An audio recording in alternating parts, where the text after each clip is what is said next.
وقت میں اس سے مراد یہ صبح صادق کے بعد آپ کسی بھی وقت پڑھ سکتے ہیں، یعنی اذان ہوگی، اذان کے بعد صبح شروع ہوگی، نماز سے پہلے پڑھ لیا، نماز کے بعد پڑھ لیا۔ اسی طریقے سے اگر اس وقت نہیں یاد رہا، سورج طلوع ہو گیا، تو اب یہ صبح صبح کا وقت، دن کا جو ابتدائی حصہ ہے، اس میں جو ہی یاد آتا ہے کہ پڑھنا تھا تو اس وقت پڑھ لیا،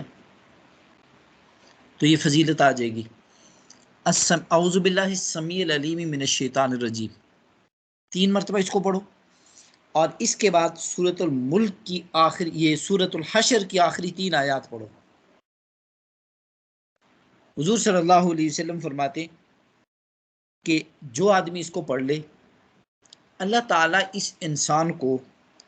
2 طرح کے انعامات سے نوازتے ہیں۔ نمبر 1، صبح سے لے کر شام تک اس انسان کے لیے 70,000 فرشتے دعائیں مغفرت کرتے رہیں گے، دعا مانگتے رہیں گے۔ صرف دعائیں مغفرت نہیں، بلکہ فرمایا کہ اس کے لیے فرشتے ہر طرح کی دعا مانگتے رہیں گے۔ یصلون علیہ، اس انسان کے لیے رحمتوں کی دعا مانگتے رہیں گے۔ اور اگر ایک فضیلت تو یہ ملے گی اس کو، دوسری فضیلت یہ ملے گی کہ اگر یہ آدمی شام ہونے سے پہلے پہلے مر جاتا ہے دن کا ٹائم میں، تو اللہ تعالیٰ اس انسان کو شہید کی فضیلت دیں گے۔ شہید کی فضیلت کیا ہے؟ شہید کی فضیلت یہ ہے کہ اس انسان کے زندگی کے کیے ہوئے کسی بھی گناہ پہ کوئی پوچھ نہیں، کوئی سوال نہیں، کوئی حساب نہیں، پوچھا بھی نہیں جائے گا۔ جیسے انسان توبہ کرتا ہے تو اس کے سارے گناہ معاف ہو جاتے ہیں، اسی طریقے سے توبہ نہیں کی لیکن شہادت کی موت مر گیا، تو اس انسان کے یہ سارے کے سارے گناہ اللہ تعالیٰ معاف کر کے اس کو بغیر حساب کتاب کے جنت میں، کوئی حساب کتاب نہیں ہونا اس سے۔ لیکن اس سے مراد حقوق اللہ ہیں، یہ بھی ذہن میں رکھیے۔ تو فرمایا کہ اگر یہ شام سے پہلے پہلے مر گیا تو اس انسان کو اللہ تعالیٰ شہادت کی موت نصیب کریں گے۔ اور اگر یہ آدمی شام کو بھی یہ پڑھ لیتا ہے، تو اب شام کو بھی پڑھ لے گا تو صبح تک اللہ تعالیٰ اس انسان کو یہی 2 انعامات دے دیں گے۔ 70,000 فرشتے اس کے لیے رحمتوں کی دعائیں مانگتے رہیں گے، اور اس انسان کے لیے اگر صبح سے پہلے پہلے اگر یہ مر جاتا ہے تو یہ آدمی شہادت کی موت مرے گا۔ بے شک یہ اپنی طبی موت مرے، بستر پہ آرام سے لیٹا ہوا مر گیا، کسی بھی حالت میں یہ مرتا ہے، لیکن اس کو فضائل وہ مل جائیں گے جو شہید کو ملتے ہیں۔ دیکھیں انسان نے مرنا تو ہے، یا دن کو مرے گا یا رات کو مرے گا۔ تو اب اس انسان کے لیے حضور صلی اللہ علیہ وسلم نے ہر مسلمان کو یہ ایک فضیلت بتا دی کہ حقوق اللہ کے معاملے میں تو تم معافی یہاں پہ معاملات ختم کر سکتے ہو۔ وہ یہ ہے کہ تم صبح کے وقت اس کو پڑھ لو، شام تک مر گئے تو حقوق اللہ کے معاملے میں تمہاری معافی تلافی ہو جائے گی، اور شام کو کر لیتے ہو تو صبح تک اگر تم مر گئے تو تمہاری معافی تلافی، چاہے دن کو مرے یا رات کو مرے، اس آدمی کے لیے یہ آسان ہے۔ اور یہ عمل بھی ایسا ہے کہ اس عمل کے اوپر 1 منٹ یا 2 منٹ لگتے ہیں سارے۔ اعوذ باللہ السمیع العلیم من الشیطان الرجیم، اعوذ باللہ السمیع العلیم من الشیطان الرجیم، اعوذ باللہ السمیع العلیم من الشیطان الرجیم، یہ پڑھ کے اس کے بعد هو اللہ الذی لا الہ الا ہو، یہاں سے آخر تک یہ جو سورہ ملک کی 3 آیات، یہ سورہ حشر کی، ملک نہیں، سورہ حشر کی 28ویں پارے میں یہ سورہ حشر 2-3 لائنیں، یہ آیات ساری 3 یا 4 لائنیں، ان کو جو آدمی پڑھ لیتا ہے، حضور صلی اللہ علیہ وسلم فرماتے ہیں کہ اللہ تعالیٰ اس انسان کو یہ 2 فضیلتیں عطا کرتے ہیں۔ اب گزشتہ بھی ہم نے پڑھی تھی حدیث جس میں حضور صلی اللہ علیہ وسلم نے یہ فضیلت سورۃ دخان پہ بتائی تھی، لیکن سورۃ دخان میں صرف ایک چیز تھی کہ 70,000 فرشتے دعائیں مغفرت کریں گے۔ اور اس میں اس کے ساتھ ایک اور فضیلت بھی ہے، اگر ایک آدمی دونوں پڑھ لیتا ہے، یعنی رات کو شام کو اس آدمی نے یہ بھی پڑھ لی، سورہ حشر والا وظیفہ یہ بھی کر لیا، اور پھر رات کو سونے سے پہلے رات کے وقت میں کسی بھی وقت اس آدمی نے سورۃ دخان بھی پڑھ لی، 70,000 اس کی وجہ سے آ گئے، 70,000 اس کی طرف سے بھی آ گئے۔ اب 1,40,000 بندے آپ کے گھر پہ دعائیں مانگ رہے ہیں، یہ بہت بڑی سعادت ہے انسان کے لیے۔ سورہ دخان کے بارے میں کل ایک حدیث رہ گئی تھی، حضور صلی اللہ علیہ وسلم نے فرمایا کہ روزانہ اگر تم یہ پڑھو گے تو تمہیں تو یہ فضیلت ملے گی، اور اگر تم لیلۃ الجمعہ میں پڑھ لو، لیلۃ الجمعہ وہ رات ہوتی ہے جو جمعہ اور جمعرات کے درمیان میں ہوتی ہے،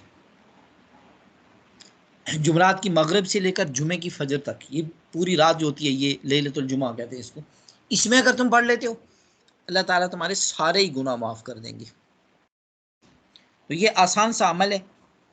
اس کے اوپر اتنی محنت بھی نہیں لگتی، اتنی مشقت بھی نہیں اٹھانا پڑتی۔ حضور اکرم صلی اللہ علیہ وسلم سے ایک حدیث منقول ہے،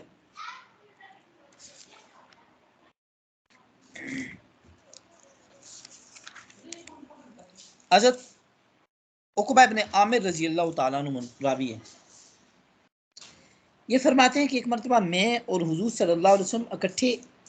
جا رہے تھے یہ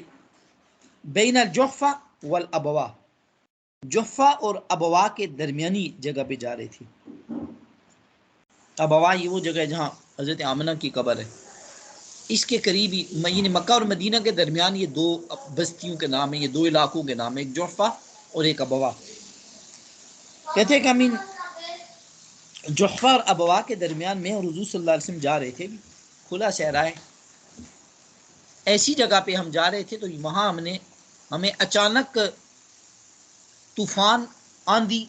بارش، تیز ہوا یہ آ گئی، آندھی نے ہمیں گھیر لیا۔ اس وقت حضور اکرم صلی اللہ علیہ وسلم قل اعوذ برب الفلق اور قل اعوذ برب الناس پڑھنے لگ گئے، اور حضور صلی اللہ علیہ وسلم نے مجھ سے یہ کہا کہ اے عقبہ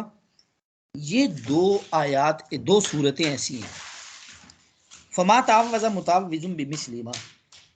کوئی بھی انسان کسی بھی اعتبار سے اگر اللہ کی پناہ میں آنا چاہتا ہے تو اس کے پاس اس سے بہتر اور کوئی پناہ میں آنے کا طریقہ موجود نہیں ہے۔ اس سے یہ پتہ چلتا ہے کہ سورۃ فلق اور سورۃ الناس، ہم لوگ تو یہ سمجھتے ہیں نا صرف جنات کی حفاظت اور ان چیزوں کی حفاظت کے لیے، نہیں، حادثات سے حفاظت بھی سورۃ فلق اور سورۃ الناس۔ اب انسان ہر اعتبار سے اپنے آپ کو اللہ کی پناہ میں دے دیتا ہے، قل اعوذ بالفلق من شر ما خلق، اللہ تو نے جتنی بھی مخلوقات پیدا کی ہیں، انہی مخلوقات میں سے آندھی بھی تو مخلوق ہے نا، اللہ کی پیدا کی ہوئی چیز ہے، انہی مخلوقات میں سے حادثات اور طوفان اور ایکسیڈنٹ اور یہ ساری چیزیں بھی ہیں، یہ جتنی بھی اللہ تو نے مخلوقات پیدا کی ہیں، من شر ما خلق، ان ساری مخلوقات میں کسی بھی اعتبار سے نقصان سے تو مجھے اپنی حفاظت میں لے لے۔ ومن شر غاسق اذا وقب ومن شر حاسد اذا حسد، کوئی بھی انسان اگر مجھ سے حسد کرتا ہے تو اس حسد کرنے والے کے حسد سے مجھے محفوظ کر لے۔ اب یہ حسد کرنے والا انسان، اس انسان کو نقصان ہی ہوتا ہے۔ ایک آدمی آپ سے حسد کرتا ہے، اس کو آپ سے جیلسی ہے، تو آپ کو کیا نقصان پہنچائے گا؟ دو طرح کا نقصان ہو سکتا ہے، ایک صورت تو یہ ہو سکتا ہے کہ اس انسان کی نظر لگ جائے آپ کو، یہ بھی انسان کو نقصان ہو سکتا ہے، اور دوسرا نقصان یہ بھی ہو سکتا ہے کہ انسان جب آپ سے حسد کر رہا ہے، آپ سے اس کو جیلسی ہے، تو نظر نہیں لگ رہی لیکن وہ عملی طور پہ زندگی میں کوئی آپ کو نقصان پہنچا سکتا ہے، آپ کی جانی طور پہ، آپ کو مالی طور پہ، آپ کی ترقی کے اعتبار سے، آپ کے خلاف پروپیگنڈا کر کے، آپ کے خلاف غلط بیانیاں کر کے، آپ کے خلاف باتیں کر کے کہیں نہ کہ آپ کو نقصان پہنچا سکتا ہے۔ من شر حاسد اذا حسد، ایسے جتنے بھی لوگ مجھ سے جیلس ہیں، جو مجھ سے حسد کرتے ہیں، ان سے مجھے کسی اعتبار سے کوئی نقصان نہ ہو، اللہ مجھے بچا لے۔ اب دوسری صورت دیکھیں، قل اعوذ برب الناس، اللہ تو سارے انسانوں کا تو رب ہے، ملک الناس سارے انسانوں کا مالک تو ہے، الہ الناس سارے انسانوں کا معبود بھی تو ہے،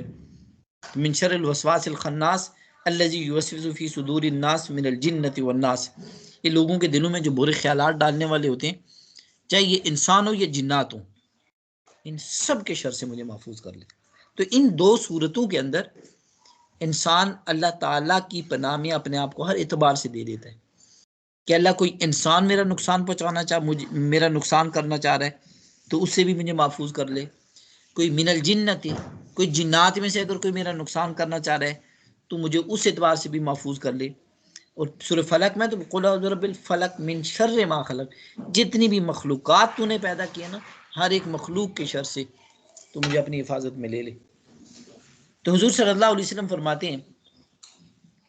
کہ اگر تم ان دو صورتوں کو پڑھ کے اپنے آپ کو اللہ کی حفاظت میں دے دیتے ہو، اور تم انہیں اگر تم یہ چاہتے ہو کہ تم اللہ کی پناہ میں چلے جاؤ، تم یہ چاہتے ہو کہ تمہیں اللہ تعالیٰ اپنی پناہ میں لے لے، تو ان دو صورتوں سے بہتر اللہ کی پناہ میں جانے کا کوئی اور طریقہ موجود نہیں ہے۔ اس کے علاوہ اور بھی طریقے موجود ہیں، لیکن ان سے بہتر کوئی اور نہیں ہے۔ یہ سب سے بہتر طریقہ ہے کہ انسان اس طریقے سے اپنے آپ کو اللہ تعالیٰ کی پناہ میں دے دے۔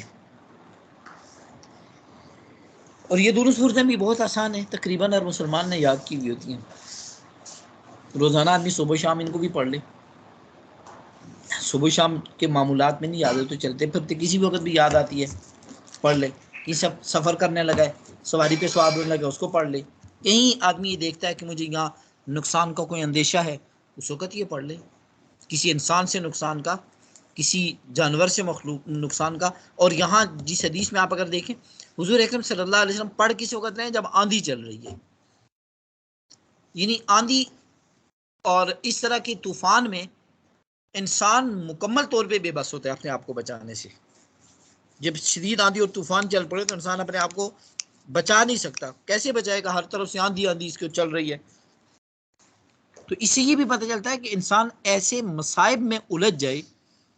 کہ جس سے بچنا ظاہری طور پہ اس انسان کو ممکن نظر نہیں آ رہا۔ اب یہ آدمی اگر اس وقت سورۃ فلق اور سورۃ الناس پڑھ لیتے، اللہ تعالیٰ اس انسان کی حفاظت فرمائیں گے۔